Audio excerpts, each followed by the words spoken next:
बिस्मिल्लाहिर्रहमानिर्रहीम। अस्सलाम वालेकुम नाज़रीन, आप यूट्यूब चैनल देख रहे हैं। मैं इमरान खान हूँ। पहले तो एक कन्फ्यूजन को दूर करते हैं, और ये कन्फ्यूजन जानबूझकर फैलाई जा रही है अरशद शरीफ साहब के बारे में, साबिर शाकिर साहब के बारे में, मुईद पीरज़ादा साहब के बारे में भी, दीगर बहुत सारे सहाफ़ियों के बारे में, इवन मेरे बारे में भी। वो ये फैलाई जा रही है कि एस्टेब्लिशमेंट ने जब कहा कि शरीफ खानदान चोर है, डाकू है, या आसिफ अली जरदारी है, इनके साथी चोर और डाकू हैं, तो आपने एस्टेब्लिशमेंट पे यकीन कर लिया, और बाद में साबित हुआ कि वो चोर और डाकू नहीं है। और ये इस किस्म का चीज़ है कि आपने एस्टेब्लिशमेंट के कहने के ऊपर आप कठपुतली की तरह चले और आपने उनकी बात पे यकीन कर लिया। मैं ज़रा आपको क्लियर कर देता हूँ। अरशद शरीफ एक शानदार इन्वेस्टिगेटिव जर्नलिस्ट थे। साबिर शाकिर साहब की सहाफ़त का आप सबको पता है, बाकी सब दोस्तों का भी आइडिया है। मुझे खुद अपने आप को कायल करने में बहुत लंबा टाइम लगा था, इस बात पर कायल करने में कि वाकई ये चोर और डाकू हैं। मैंने बहुत सारे डॉक्यूमेंट्स देखे थे, बेशक वो डॉक्यूमेंट्स हमें एस्टेब्लिशमेंट के लोग या दीगर इदारों के अंदर जाकर हम वहाँ से हासिल करते थे, हम उन्हें काउंटर चेक भी करते थे, हम केसेस को भी देख रहे थे, सवालात भी पूछते थे। जब जवाबात नहीं आ रहे थे, इवन ये जो सहाफ़ी आजकल ये वाला बयानियाँ फैला रहे हैं कि एस्टेब्लिशमेंट के कहने के ऊपर सिर्फ शरीफ खानदान को चोर और डाकू कहा गया है, इनके अपने पूछे हुए सवालात का जवाब भी शरीफ खानदान या आसिफ अली जरदारी साहब तो वैसे ही नहीं देते जवाब।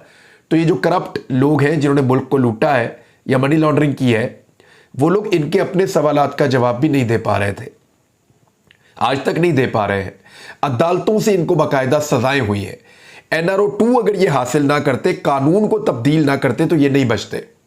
कानून को तब्दील करने के बाद इन्होंने अपनी खाल बचाई है, अपना माल बचाया है, और इक़्तिदार को हासिल किया है एक डील के ज़रिए से। बूट पॉलिश वाली डील जो शुरू हुई गुज़िश्ता साल, वो इस साल मुकम्मल हो गई। तकरीबन 6 से 8 महीने इन्होंने बड़ी शानदार मेहनत की और ये इक़्तिदार हासिल किया है। तो बात यह है कि अगर हम एस्टेब्लिशमेंट की इतनी बात मानते थे, या हम एस्टेब्लिशमेंट के इशारों पे नाचने वाले थे, हम सारे लोग जो रिजीम चेंज ऑपरेशन के खिलाफ हैं, तो एस्टेब्लिशमेंट अभी भी नचा ले। जैसे वो कल हमें कायल कर लिया था उन्होंने बगैर सबूतों के, अगर अभी भी कर ले। अगर कल उन्होंने देखें, कल भी जब एस्टेब्लिशमेंट या वो लोग जो ताकतवर हल्के हैं उनके पास कुछ सबूत मौजूद थे और हमने वो देखे थे और हमने अपनी इन्वेस्टिगेशन भी की थी और बहुत सारी चीज़ों को इकट्ठा करके हम इस नतीजे पर पहुंचे थे कि ये वाकई मुल्क के खिलाफ है और ये मुल्क को लूट रहे हैं। तो ये हमारी अपनी दानिश में, अपनी जर्नलिज्म के जरिए से हम इस नतीजे पर पहुंचे थे, और बहुत सारे सहाफ़ी और भी थे जो इस नतीजे पर पहुंच गए थे। लेकिन हुआ क्या, जब एस्टेब्लिशमेंट को मना लिया इन पोलिटिकल पार्टीज़ ने, इस माफिया ने जब एस्टेब्लिशमेंट को मना लिया, तो फिर इसी माफिया ने उन सहाफ़ियों को भी बना लिया। लेकिन हमें नहीं बना पाए, ना हमें ये माफिया बना सका, ना हमें एस्टेब्लिशमेंट बना सकी। मिसाल के तौर पे अगर एस्टेब्लिशमेंट ने हमें इस्तेमाल किया नवाज शरीफ के खिलाफ, तो एस्टेब्लिशमेंट हमें इस्तेमाल कर ले इमरान खान के खिलाफ, कर ले ना, ले आए वैसे ही सबूत, ले आए वैसी ही चीज़ें। यानी मैंने तो सवाल किया, जो ताकतवर लोग मुझे मिले, कि क्या इमरान खान करप्ट है? जवाब था नहीं। क्या इमरान खान के खिलाफ आपके पास कोई मनी लॉन्ड्रिंग के सबूत हैं? जवाब था नहीं। मैंने कहा इमरान खान कोई मुल्क का दुश्मन है? जवाब था नहीं। इमरान खान गद्दार है? जवाब था नहीं। इमरान खान ने मुल्क के खिलाफ कोई साजिश की है? जवाब था नहीं। मामला क्या था कि इमरान खान सूट नहीं कर रहा था कुछ चीज़ों में, कुछ बातें जो वो नहीं मान रहा था। इस बुनियाद के ऊपर यह मामला खराब हो जाता है। ना वो करप्ट है, ना बेईमान है, ना मनी लॉन्ड्रिंग की हुई है, ना गद्दार है, ना बागी है, ना मुल्क के खिलाफ है। तो मसला क्या है? बाकियों के खिलाफ तो बहुत सारे सबूत मौजूद थे जिनको हमने वेरीफाई किया, हमने इदारों में जाकर देखा, इवन बहुत सारी चीज़ें देखने के बाद हम इस नतीजे पर पहुंचे और फिर हम खड़े हो गए, डट गए। लेकिन बाद में इदारों ने जब NRO दे दिया और डील कर ली, तो हमने डील नहीं की। लेकिन इदारों के साथ साथ बहुत सारे सहाफ़ी भी साथ मिल गए, और अब वो सवाल उठाते हैं कि एस्टेब्लिशमेंट ने कहकर नवाज शरीफ को गंदा किया था, एक्चुअली कसूर एस्टेब्लिशमेंट का था। नहीं जी, एस्टेब्लिशमेंट अभी इमरान खान को भी गंदा कर दे ना, उसी तरह ले आए सबूत हमारे पास, हमें दोबारा कायल कर दे। ऐसा हो नहीं सकता, ऐसा होगा नहीं। वजह यह है कि इस किस्म की चीजें जो उस माफिया के खिलाफ निकली थी, या वो रवायती पुरानी पॉलिटिकल पार्टीज के खिलाफ मनी लॉन्ड्रिंग के और करप्शन के केसेस निकले थे, उस तरह की कोई चीज, यानी एक घड़ी निकाली है और वो भी इमरान खान ने कानून के मुताबिक ली हुई है, कोई चीज ये नहीं निकाल सके। ये है जनाब इसका जवाब। इमरान खान साहब ने आज एक और बहुत बड़ी बात की है। उन्होंने कहा कि जब इस्लामाबाद पहुंचेंगे तो पुलिस हमारे साथ खड़ी हो जाएगी। ये कैसे हो सकता है? यानी इस्लामाबाद के अंदर जो पुलिस की इस वक्त सूरत हाल है, पहले तो मैं आपको वो बता दूं, FC वाले ठहरे हुए हैं। मैं खुद मिला था उन्हें जाकर, बेचारे बहुत परेशान हैं, बल्कि मेरी मदद कर रहे थे जब अरशद भाई का नमाज जनाजा हो रहा था फैसल मस्जिद में। काशिफ अब्बासी साहब, मैं वहाँ पे, अब बाकी दोस्त मौजूद थे, मालिक साहब, हम सब जब कोई काम कहते थे FC वालों से कहते थे, वो बड़ी मदद कर रहे थे वहाँ पे हमारी। जिनकी ड्यूटी लगी थी वो भी, और जिनकी ड्यूटी नहीं थी वो भी मदद कर रहे थे। इस्लामाबाद पुलिस ने भी हमारी बड़ी मदद की थी उस दिन। तो FC के जो एहलकार हैं वो सारे के सारे फैसल मस्जिद में ठहरे हुए, लेकिन जो सिंध से आने वाले एहलकार हैं उनके साथ बहुत बुरा सलूक रखा जा रहा है। जो एहलकार सिंध से हैं वो बेचारे सड़कों के ऊपर ख्वार हो रहे हैं, उनको खैमों के अंदर रखा गया है, और सर्दी का मौसम बढ़ता जा रहा है। सिंध में उतनी सर्दी भी नहीं होती और वो उस तरह के मौसम के आदी भी नहीं है, उनमें से कुछ बीमार भी हो रहे हैं। तो ये सूरत हाल इंतहाई तशवीशनाक है। इंसानियत की नज़र से देखिए, वो इंसान पहले है, पुलिस वाले बाद में है। उनका ख्याल रखिए, उनके खाने पीने का, उनकी अद्वियात का, उनकी रिहाइश का ख्याल रखना वफाकी हुकूमत की जिम्मेदारी है, जिनके पास वो मेहमान के तौर पे आए। तो पुलिस जो है वो 14-15 हज़ार की पुलिस है टोटल, जो फोर्स मिला लें अगर सिंध की भी, इस्लामाबाद की भी, उसके साथ अब FC और रेंजर्स ये सब मिला लें तो 14-15 हज़ार की कैपेसिटी है। और इस्लामाबाद में 7 रस्ते आ रहे हैं। हर रस्ते के लिए अगर आप एवरेज भी निकालें तो 2-2.5 हज़ार बंदे से ज़्यादा वहाँ पे खड़े नहीं किए जा सकते। अब अगर लाखों की तादाद में कारकुन आते हैं और वो एंगेज करते हैं तो क्या पुलिस लगातार ड्यूटी दे सकती है? ये बहुत बड़ा सवाल है। बात यह है कि अगर लोग ताज़ा दम आते हैं और बाहर आकर बैठ जाते हैं तो पुलिस कितने दिन ड्यूटी दे सकती है? लगभग कई हफ्ते हो गए हैं पुलिस इस्लामाबाद में मौजूद है, FC इस्लामाबाद में मौजूद है, वैसे ही उनकी हालत पतली है। कई लोग खुले आसमान के नीचे हैं, मस्जिद के अंदर भी हैं तो वहाँ पे भी ठंड है, वो बड़ी मुश्किल से बेचारे गुजारा कर रहे हैं। तो इस पुलिस के लिए, इस फोर्स के लिए बड़े इम्तिहान है। अभी तो बड़े इम्तिहान ये है कि वहाँ पे मज़ीद चंद दिन, इनको लगभग 10 दिन अभी और लग जाएंगे लॉन्ग मार्च को आने में, वो इंतज़ार करना पड़ेगा। उसके बाद फिर लोगों का मुकाबला करना पड़ेगा।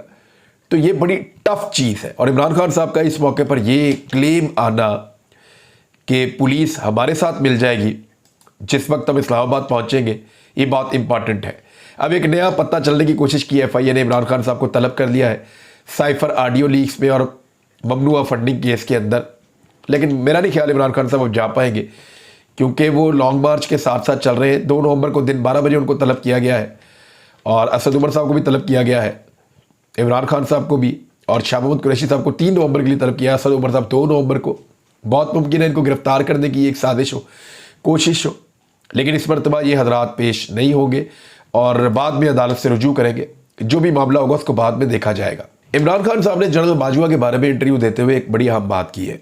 उन्होंने आज इंटरव्यू दिया और फॉरेन मीडिया को भी वो इंटरव्यू दे रहे हैं बार बार। वॉइस ऑफ अमेरिका को इंटरव्यू में इमरान खान ने कहा कि लॉन्ग मार्च के मकसद के हवाले से सवाल पर उन्होंने कहा कि मार्च शफाफ, इंतखाबात और इंसाफ के लिए है। इंसाफ इंसानों को आज़ादी देता है। पाकिस्तान तहरीक इंसाफ के चेयरमैन और साबिक वज़ीर-ए-आज़म इमरान खान ने कहा कि army chief general Qamar Javed Bajwa corruption को बुरा नहीं समझते थे और एहतसाब करने के लिए तैयार नहीं थे।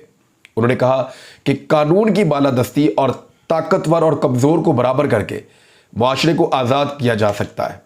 यहाँ ताकतवर डाकू चोरी करे तो NRO और कमज़ोर बेचारा जेल में जाता है। ये इंसाफ की तहरीक का तसलसल है जो हम कर रहे हैं। हुकूमत अगर इलेक्शन की तारीख देती है, ये नहीं कि मार्च अप्रैल की तारीख दे दे, इंतखाबात अब भी करवाए। अच्छा, ये मैक्सिमस पोजीशन है। मेरे ख्याल में इंतखाबात मार्च अप्रैल तक ही होंगे, या हो सकता है मार्च फरवरी तक हो जाए, लेकिन इमरान खान साहब चाहते हैं कि अब भी उनको तारीख दी जाए। ये हुकूमत आर्मी चीफ की तैनाती तो अब करेगी। देखिए, पाकिस्तान का सबसे इंपॉर्टेंट काम होता है कि आर्मी चीफ को तैनात किया जाए, तो आर्मी चीफ की तैनाती तो ये हुकूमत करेगी। और इस हुकूमत को लगता है कि ये बनी भी इसीलिए है और इसको बनाया भी इसीलिए गया है। तो आर्मी चीफ की तैनाती के बाद इमरान खान साहब जो है वो, ये हुकूमत ख़त्म हो जाए और फिर इलेक्शन की तरफ जाए, तो फरवरी के एंड पे, मार्च में या अप्रैल में यहाँ कहीं इलेक्शन हो सकता है। लेकिन इमरान खान साहब अपने मैक्सिमस पोजीशन के ऊपर ये आ रहे हैं। ज़्यादा आप डिमांड करते हैं ना, फिर आपको नेगोशिएशन में उसका कुछ हिस्सा मिल जाता है।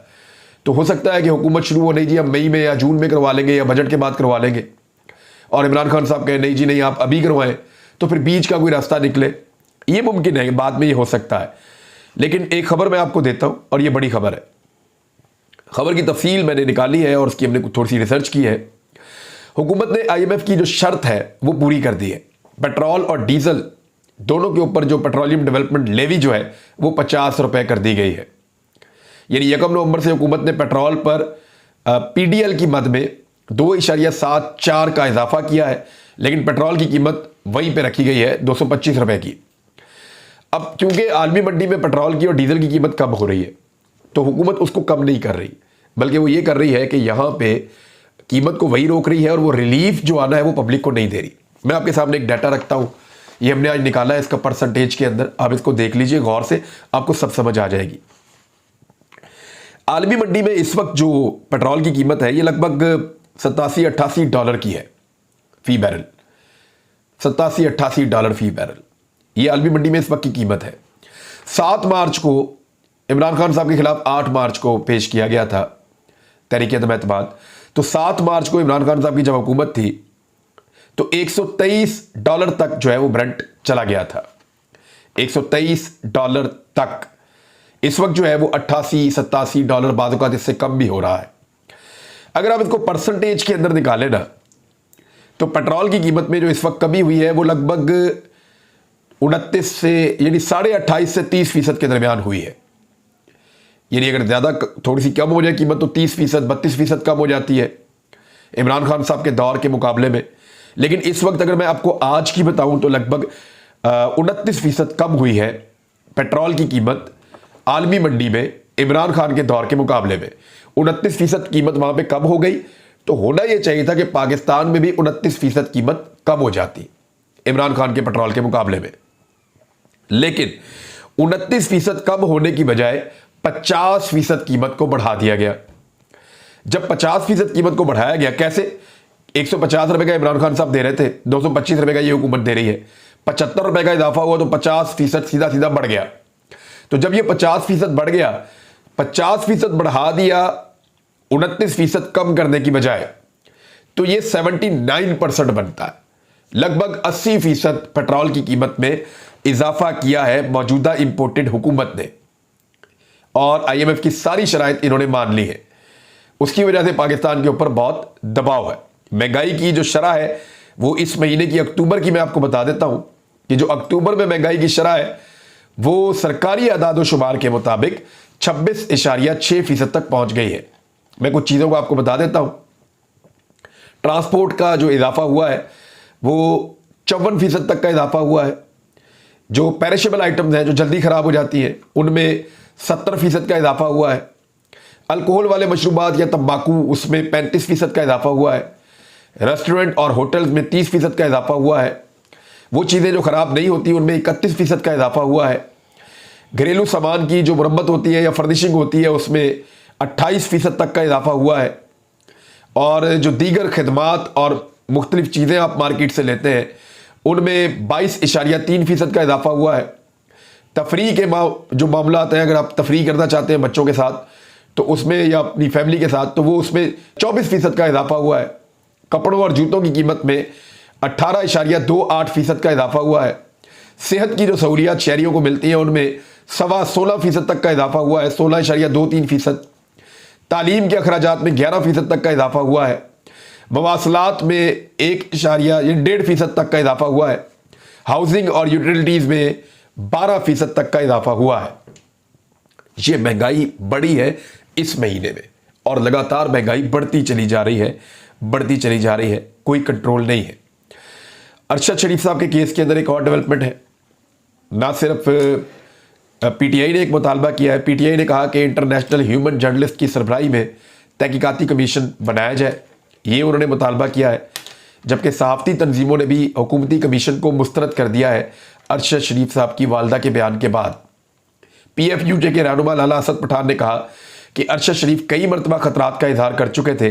मौजूदा हुकूमत जब से इक़्तिदार में आई है ARY पर इल्ज़ामात लगाती रही है। बाकी तंजीमें भी यही कह रही हैं। और मैं आपको एक चीज़ बताता हूँ, देखें अरशद शरीफ साहब को ख़तरा किससे था? अगर उन्हें ख़तरा गैर रियासती अनासर से होता, वो अनासर जिनका रियासत से ताल्लुक़ नहीं है, अगर उन्हें ख़तरा गैर रियासती अनासर से होता तो वो रियासत से रुजू करते। यानी अरशद शरीफ वो सहाफ़ी हैं जिन्होंने रियासती इदारों के साथ मिलकर दहशत गर्दी की पूरी जंग को कवर किया है। उस वक्त उनको बहुत थ्रेट थे गैर रियासती अनासर से, तो उस वक्त वो रियासत की प्रोटेक्शन में थे और वो पाकिस्तान छोड़ने पर कभी मजबूर नहीं हुए, क्योंकि उनको पता था कि रियासत उनको प्रोटेक्ट करेगी, रियासत उनका ख्याल रखेगी। इस मरतबा अरशद शरीफ को पाकिस्तान इसलिए छोड़ना पड़ा, रियासत पाकिस्तान से बाहर इसलिए जाना पड़ा कि उनको गैर रियासती अनासर से खतरा नहीं था, उनको पाकिस्तान की रियासती अनासर से खतरा था। रियासती अनासर से खतरा होने की वजह से उन्होंने पाकिस्तान की रियासत को छोड़ा और यूएई की रियासत में चले गए। उन्हीं मुबैना तौर पे रियासती अनासर ने उनको यूएई से भी निकलवाया। तो जो खतरा था वो हुकूमत और हुकूमत के सहूलतकारों से था। मैं इसलिए ये बात कर रहा हूं कि मुझे भी खतरा उन्हीं से है, साबिर शाकिर भाई को भी खतरा उन्हीं से है, जो आरिफ हमीद भट्टी साहब हैं वो भी अपना खतरा उन्हीं से महसूस करते हैं, बाकी सब लोग भी जो लोग इस खतरे में हैं। तो अब तक के लिए इतने, अपना ख्याल रखिएगा, अपने इस चैनल का भी। अल्लाह हाफिज।